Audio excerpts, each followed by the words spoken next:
ঠাকুর, মা, স্বামীজির শ্রীচরণে ভক্তিপূর্ণ প্রণাম জানিয়ে আজকের নিবেদন যুগপ্রবর্তক বিবেকানন্দ, স্বামী অপূর্বানন্দ। কাশীপুর উদ্যান শ্রীরামকৃষ্ণের অন্তর্লীলার স্থান।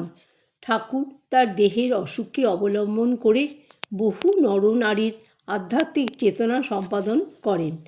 তিনি যুবক ভক্তদের ত্যাগের মন্ত্রে দীক্ষিত করে ভাবী শ্রীরামকৃষ্ণ সঙ্ঘের সংগঠন করেছিলেন কাশীপুরে। একদিন তিনি কুমার বৈরাগীদের স্বহস্তে গৈরিক বস্ত্র ও জপমালা দান করে তাদের অন্তরে আধ্যাত্মিক শক্তি সঞ্চার করেন।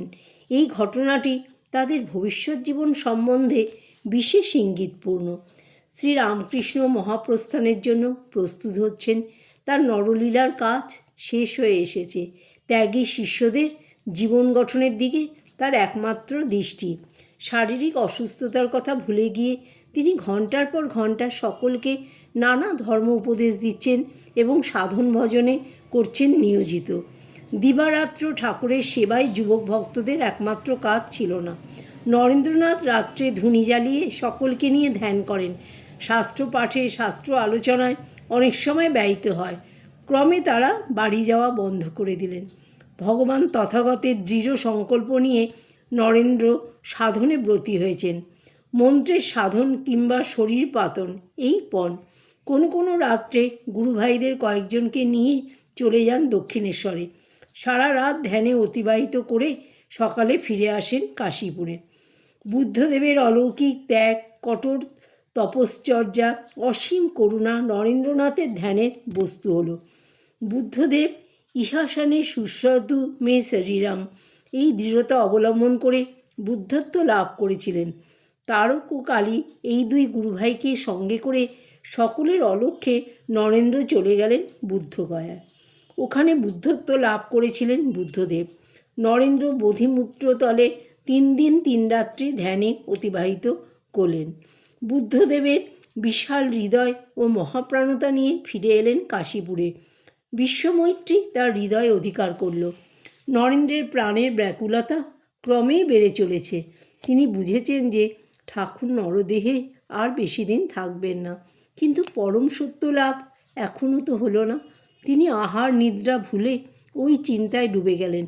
এক রাত্রিতে নির্বিকল্প সমাধি লাভের জন্য তিনি ঠাকুরকে ধরে বসলেন।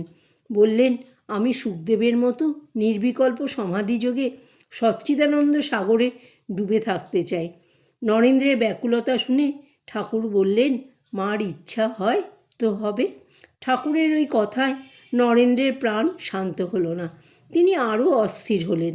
এক অনির্বচনীয় আনন্দে তার মন প্রাণ ভ্রমে গেল। সচ্চিদানন্দ জ্যোতিসাগরে তিনি ডুবে গেলেন। তার বাহ্যজ্ঞান লুপ্ত হলো। এক হয়ে গেলেন তিনি ব্রহ্মানন্দের সঙ্গে। অনেকক্ষণ কেটে গেল। দেহে প্রাণের চিহ্নমাত্র নেই। জীব কল্যাণস্বরূপ সূক্ষ্ম বাসনা অবলম্বন করে নরেনের নির্বিকল্প নির্বিষয় মন ক্রমে আসতে লাগল জীবভূমিতে। তার নিজের কোনো বাসনা ছিল না, কিন্তু ঐশী ইচ্ছায় তার মনে বহুজনহিতায় কর্মের বাসনা জাগ্রত হলো। ক্রমে দেহে নেবে এলো তার মন। প্রকৃতিস্থ হয়ে ধীর পদে তিনি গেলেন উপরে ঠাকুরের কাছে। প্রণাম করে নতমুখে দাঁড়িয়েছেন। ঠাকুর আনন্দে যেন ফেটে পড়লেন। বললেন, এবার তো মা তোকে সব দেখিয়ে দিলেন, কিন্তু এখন সেসব চাবি দেওয়া রইল। তোকে মার অনেক কাজ করতে হবে। কাজ শেষ হলে আবার এই অবস্থা ফিরে পাবি। নরেন্দ্রনাথ সেই পরম পুরুষকে জেনেছেন। অভি হয়েছে তার অন্তরে। আত্মকাম তিনি, আত্ম আনন্দে বিভোর। যতদিন নরদেহে ছিলেন সেই আত্ম আনন্দেই তার স্থিতি হয়েছিল। জীবনযাত্রাপথে কত ঘাত প্রতিঘাত, কত দুঃখ দৈন্য ক্লেশ তিনি সহ্য করেছেন নির্বিকার চিত্তে। তার অন্তরের প্রশান্তি এতটুকু ব্যাহত হয়নি। আর ব্রহ্মবিদের আভা তার বদনমণ্ডলে চিরতরে অঙ্কিত হয়ে গিয়েছিল। পরে যখন কৌপিনধারী পরিব্রাজক সন্ন্যাসী রূপে, কখনো বৃক্ষতলে, দেবালয়ে, দরিদ্রের গৃহে, রাজপ্রাসাদে ব্রাহ্মণের অতিথি রূপে, যা অস্পৃশ্যের কুটিরে তিনি আশ্রয় নিয়েছিলেন, সর্বত্রই তাকে লোকে মহামানব রূপে গ্রহণ করেছে। শ্রীরামকৃষ্ণ অসীমের ডাক শুনেছেন। সর্বত্র ব্রহ্ম দর্শন হচ্ছে। সর্বক্ষণ আত্মস্থ হয়ে থাকেন। দেহকষ্ট তার অজর অমর আত্মাকে স্পর্শ করতে পারে না। মন একটুতেই নির্বিকল্প ভূমিতে চলে যায়। তিনি একদিন বলেছিলেন, লোককল্যাণের ইচ্ছাও মন থেকে মুছে যাচ্ছে। কাকেই বা উপদেশ দেবো, সব রামময় দেখছি।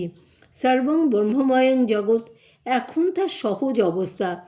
তারই মধ্যে মন যখন একটু নেমে আসে, ত্যাগী পার্শ্বদের আধ্যাত্মিক জীবনের পূর্ণতা বিধানের চেষ্টার অন্ত নেই।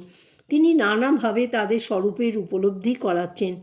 সন্ন্যাসী শিষ্যদের সঙ্গবদ্ধ করে তার কুলপতি করবেন তিনি নরেন্দ্রকে, যাতে তারা সমগ্র বিশ্বে তার সাম্য, মৈত্রী, প্রেম, বিশ্বভ্রাতৃত্ব, ত্যাগ, তপস্যা ও ঈশ্বরপরায়ণতা ও সর্বধর্ম সমন্বয়ের বাণী প্রত্যেক নরনারীর কাছে নিয়ে যায়। ঠাকুরের আসন্ন লীলা সংবরণের চিন্তা শিষ্যদের প্রাণকে আকুল করছে।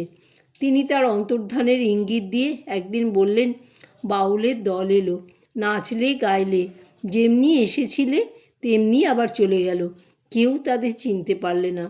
ঠাকুর নরেনকে এখন আর কাজ ছাড়া করতে চান না। কাছে বসিয়ে কত নিভৃত আলোচনা চলে, ভবিষ্যতের কর্মপদ্ধতির নির্দেশ দেন। তিনি নরেনের উপর তার অসমাপ্ত কর্মভার অর্পণ করে যাচ্ছেন।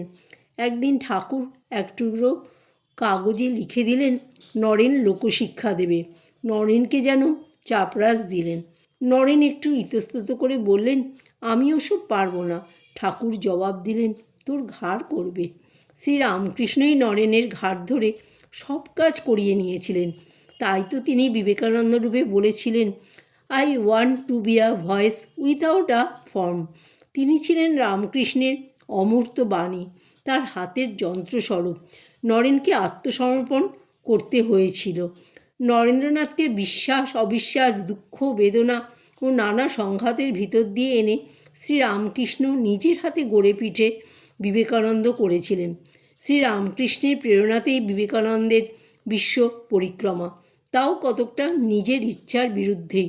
ঠাকুরের অমোঘ ইচ্ছাশক্তির যন্ত্রস্বরূপ ছিলেন তিনি। নরেন্দ্রের প্রাণে যে বিশ্বকল্যাণ সাধন স্পৃহা জাগ্রত হয়েছিল, তাও ঠাকুরের ইচ্ছাতে।